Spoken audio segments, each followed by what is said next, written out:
All right, guys. Big news just happened today. We got Nate Diaz fighting Mike Perry on the Ronda Rousey versus Gina Carano undercard for the MVP promotions. This is big news. This is really big news because we saw Nate Diaz in, I believe, February saying, I want to fight either McGregor, Dustin Poirier, or even maybe Mike Perry. And this Mike Perry fight became into fruition because of it. And it's on MVP. And that's a big problem because MVP is stacked now, right? The UFC tried to make Nate Diaz versus Conor McGregor 3. It obviously did not happen. And I'll probably tell you why. I'm not in with the Diaz camp, or do I know anything? But I'm guarantee you, knowing the UFC, is because Nate Diaz did not want to sign a multi-fight deal, right?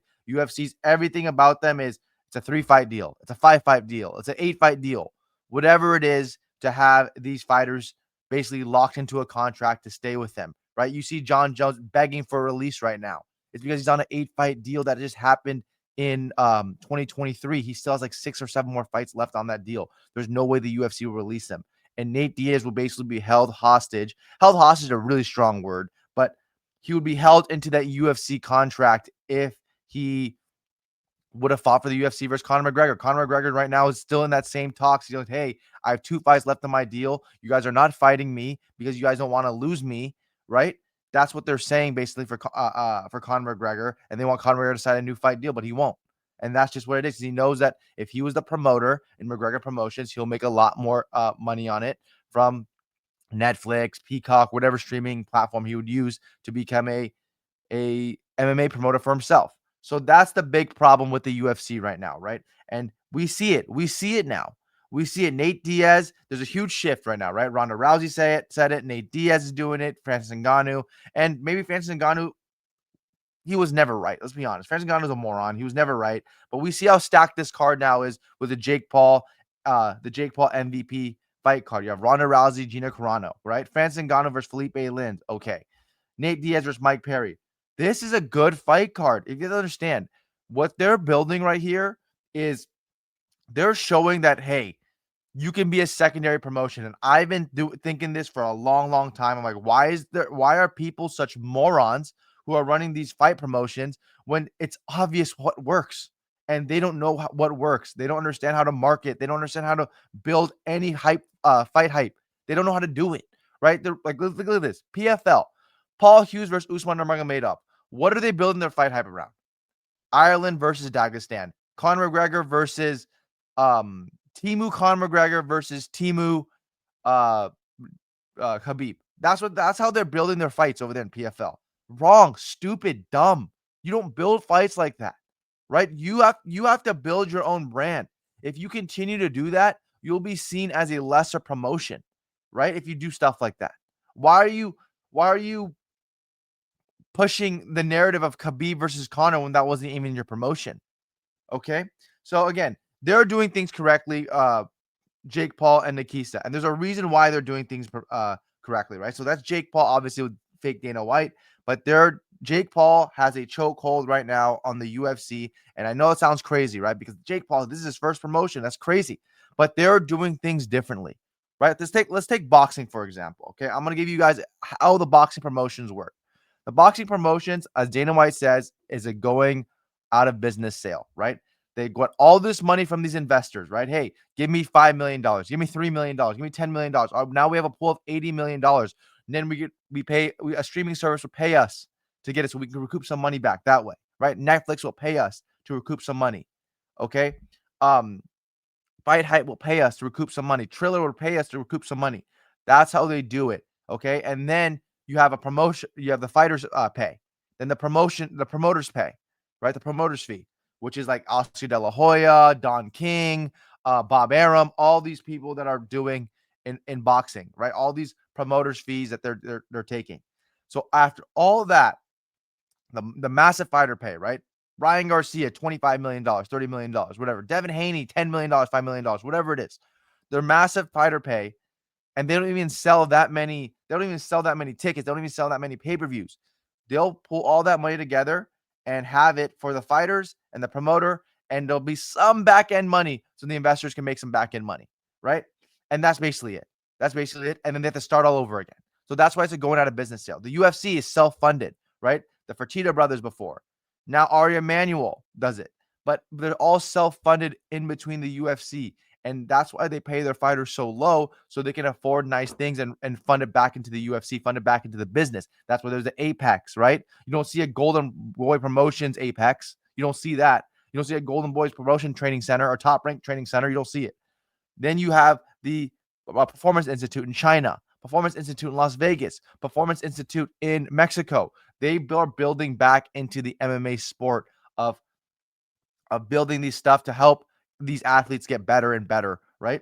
That's what the UFC does. So that's why they pay their fighters as little as much as they can to reinvest it back into the company, have this company be self-sufficient and self-funded, and it's a lot better for as a business standpoint. Boxing is a going out of business sale, as I said. The problem is now that Jake Paul sees how low, and Nikisa, right? They see how low these fighters are getting paid.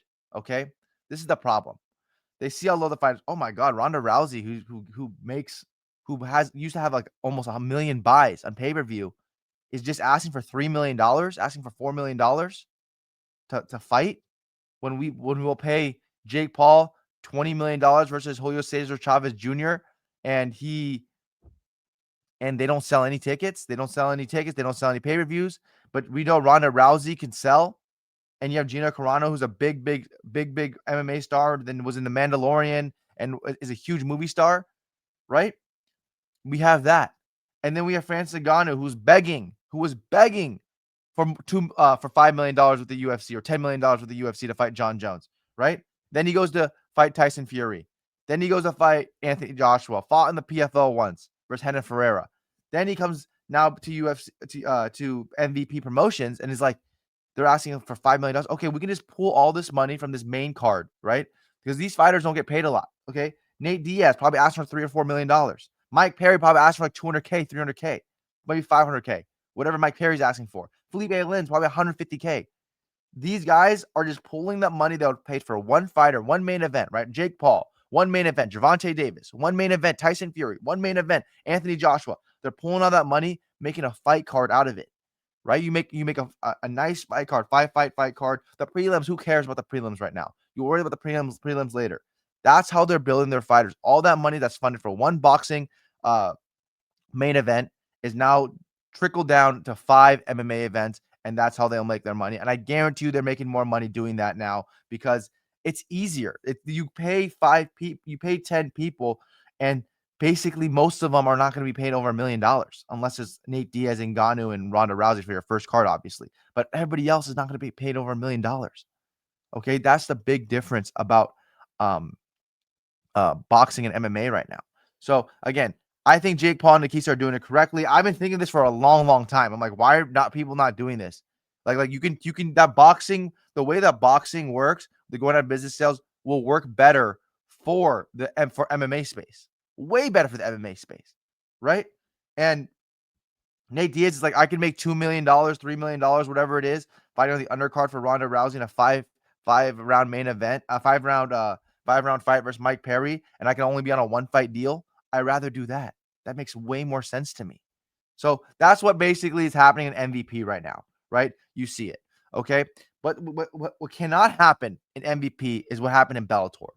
Stop being, if you watch WWE or WCW back in the day, stop signing old fucking farts. Stop signing Royce Gracie. Stop signing Ken Shamrock, right? Do not sign Kimbo Slice or Dada 5000. Do not make your promotion a gimmick because once you're a gimmick, you cannot stop. They went from Eddie Alvarez versus Michael Chandler, one of the best fights of all time, to then promoting Royce Gracie versus Ken Shamrock, right? Like they're promoting events that are way past their prime, trying to be a sellout. That's not how it works. If you want to be a sellout, you have to do it correctly, the way that MVP is doing it, right? Use fighters that are not considered quote unquote out of their prime. Ronda Rousey maybe out of her prime, you could say. Gina Carano maybe out of her prime, you could say. But Ronda Rousey's a massive star that a lot of people are fans of. She was in the WWE. She has crossover appeal, right? She's bigger than the UFC. She's bigger than that. She's like maybe not Conor McGregor status, but she's almost at Brock Lesnar status. Like she's almost there. So again, she was in the movie, she was in everything. So that makes sense for them. But you cannot be signing old farts. Kimbo Slice, stop. RIP, by the way. Dada 5000, give me a break. Hoist Gracie, you're signing Yoel Romero at 48 years old. This is the things that Bellator was doing that was basically ruining their promotion and showing that they're a secondary fiddle. You cannot do that, right? This is the guys you need to sign. Sign Gable Steveson, right? Sign Shane Burgos. Shane Burgos was in the PFL. He did decently there, but he was a big time UFC fighter that left the UFC and went to the PFL, right? Because the PFL couldn't afford him. Dana White basically begged him to stay, didn't beg him, but pleaded with him to stay, and they couldn't. Dylan Dennis, also big star who probably is very cheap, 250K, 300K. You can put him at a co-main event. You can put him at a third to last on the fight card, right?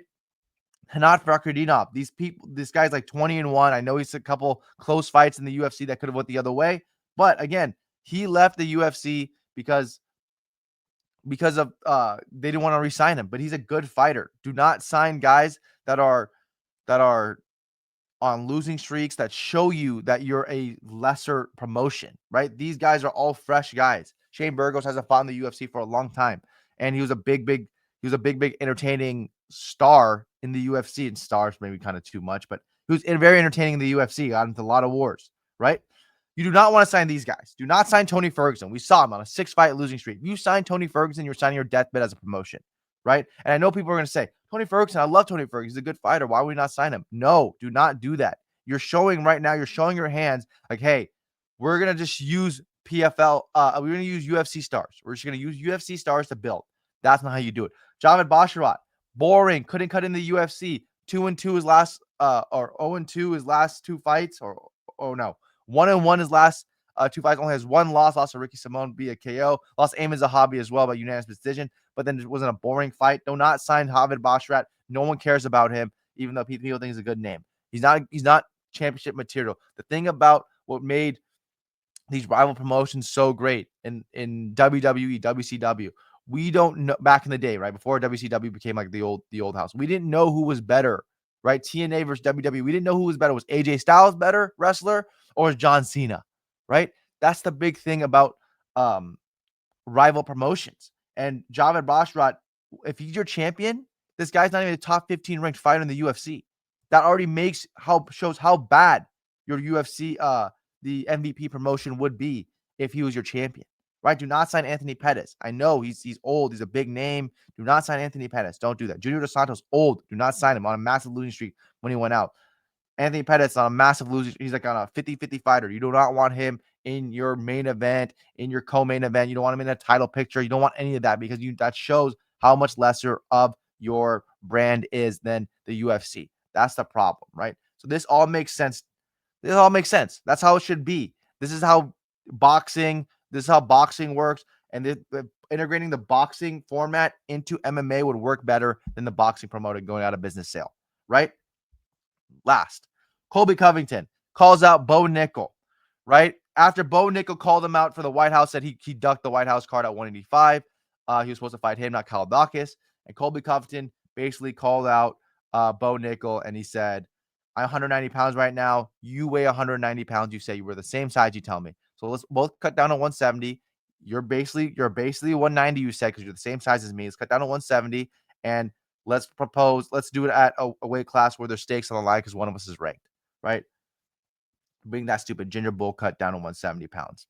So this is obviously beef between Bo Nickel and Colby Covington, because if you watch the Real American Freestyle press conference, Colby Covington called out Bo Nickel for being a quitter, for not being good, for being overrated. And Colby Covington said, like, I did a lot in this sport. Luke Rockhold did a lot in this sport. You've done nothing in this sport. Talking about MMA, obviously not in wrestling. So don't try to fight me because you're not good enough to fight me yet. And Colby Covington, the problem is Colby Covington is he doesn't fight a lot. And I think he's too small for 170. Like, realistically, he's too small. And you can see it versus Joaquin Buckley, how small he was. Versus Kamaru Usman, how small he was.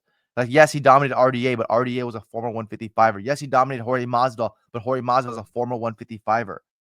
Kamaru Usman has to lose a leg and a cock to be at 155. So that's the problem with Colby Covington. Okay. He's too small for 170. And if he's fighting Bo Nickel, that's a problem. But Colby Covington, you need to fight, bro. You need to fight. You fight some of these contenders. He wants to go on this like fair world tour of fighting like MMA legends, and that's what he wants to do. He wants to fight Nick Diaz. He wants to fight big names, Dustin Poirier, whatever it is. You don't deserve that. You're not that big of a name. I know you've main evented through what, 3 pay-per-views, but you're not that big of a name anymore.